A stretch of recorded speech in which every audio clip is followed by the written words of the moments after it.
Alright mga master, so welcome back ulit sa ating YouTube channel. Ayan, so bali ngayon ay pinaprimer na yung ating tubular dito. So kahapon kasi isa winadlingan na yan, tapos na. Then sa side, so pinairan na rin ng skim coat.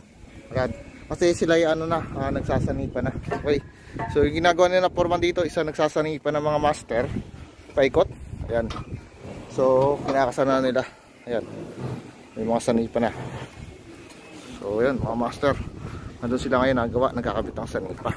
Okay, so ngayon baba tayo. So dito naman sa baba, ayan, so bali contribution pa rin tayo ng pagpapalitada. So napalitadaan na itong isang block.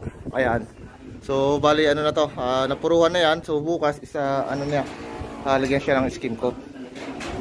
Okay, so sa baba tayo. Hinahamon pa siya. Magpagkurang sila sa ayan, so dito sa baba, ayan, bali contribution pa ito yung papalitada. So ito yung pinapalitadaan sa kabilang side. So pinupuruhan na. So shout out kay Puging Lamig.